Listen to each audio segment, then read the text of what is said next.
Hello everyone, dear viewers of my YouTube channel. Today my video is dedicated to the legendary film called There Are Only Girls in Jazz. Meet the top 10 interesting facts about him. Friends, subscribe to my channel, like, leave comments and share videos on social networks. Go!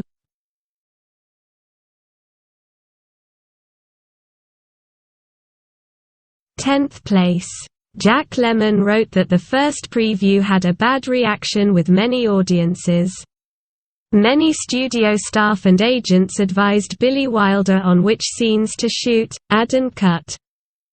Lemmon asked Wilder what he was going to do. Wilder replied, "Yes, nothing. It's a very funny movie and I believe in it as it is. Maybe this is not the area in which to show him. Anyway, I don't panic about the preview.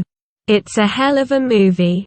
Wilder did the next preview at the Westwood section of Los Angeles, and the audience stood up and cheered up. 9th place. It took Marilyn Monroe 47 takes to correctly say, "It's me, sugar," instead of saying, "Sugar, it's me," or, "It's sugar, me." After the 30th take, Billy Wilder wrote a line on the board. Another scene demanded that Monroe rummage through some of the drawers and say, "Where's the bourbon?" After 40 attempts to say, "Where is the whiskey?" "Where is the bottle?" or, "Where's the candy?" Wilder inserted the correct line into one of the boxes. After Monroe got confused about which drawer this line was contained in, Wilder inserted it into each drawer. It took 59 takes for this scene, and when she finally says it, she brings it back to the camera. Which leaves some wondering if Wilder gave up and renamed it. 8th place. When Tony Curtis and Jack Lemmon first put on women's makeup and costumes, they took a stroll around Goldwyn Studios to see if they could get off as women. They then tried using mirrors in public women's rooms to fix their makeup, and when none of the women using it complained, they knew they could be as convincing as women. There is a scene on the train that recreates this moment. 7th place. The stories of the hardships that the cast and crew faced with Marilyn Monroe during the making of this film have grown to almost mythical proportions. In a "Goodbye" phone call between Monroe and Tony Curtis, her eye movements from side to side make it clear that she was reading her lines directly from the off-screen whiteboard. According to Curtis, Monroe was usually 2 to 3 hours late for the set and sometimes refused to leave her dressing room. 6th place. Jack Lemmon got along with Marilyn Monroe and forgave her eccentricity. He believed that Marilyn simply could not walk in front of the camera until she was absolutely ready. She knew she was limited and knew damn well what was right for Marilyn, he said. She wasn't going to do anything else. He also said that while she may not have been the greatest actor, singer, or comedian, she used more of her talent to bring out more of her gifts than anyone he ever knew. 5th place. Marilyn Monroe was pregnant during filming, and she looked significantly heavier as a result. She has had several miscarriages in her life. Due to her pregnancy, most of the promotional photos were photographed by both Sandra Warner, who played an uncredited role as one of the band members, and Monroe's frequent replacement Evelyn Moriarty with a later superimposed Monroe head. 4th place.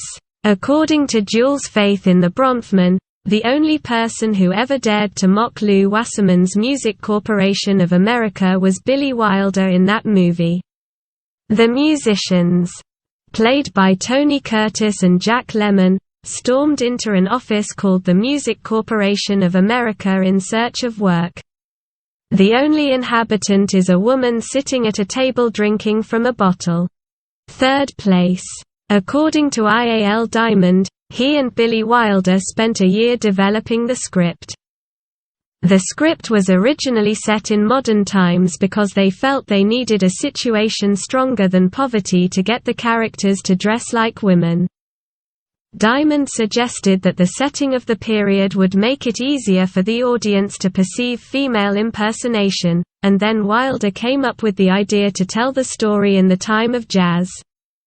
And their heroes would witness murder by bandits as motivation for cover-up. Second place. Osgood Fielding yacht, Caledonia II, was played by the 120 feet luxury motor yacht Lovely Lady, at least for extreme shots. Originally named Tara. The wooden yacht was designed by Charles D. Maurer and built by Henry B. Nevins in 1930 on City Island in New York. After a 1993 refurbishment, she was renamed Norma Jean and available for charter from Palm Beach, Florida. First place. After filming was completed, Billy Wilder hosted a gala dinner at his home for actors and friends. Marilyn Monroe was not invited. The afflicted star had to explain to her that she spent roughly $500,000 on production due to her delays and unprofessional behavior. Wilder tended to speak unkindly about her after this film. When asked if he would do another project with her, he replied, "My doctor and my psychiatrist tell me that I am too old and too rich to go through this again." After reading some of the things that Wilder said about her in print, Monroe called his home and told his wife to please give her husband a "go yourself" message. Wilder changed his tune later, commenting, "It takes a real artist to come on set and not know her role and still give the performance she did." A year later, at the premiere of Apartment, 1960, Monroe hugged him, told him how much she loved the picture, and whispered that she would like to play the lead role in Irma la Douce, 1963, whose role in the end went to Shirley MacLaine. Friends, thank you all for watching. I really hope that this video was interesting to you. I love you all very much. See you later.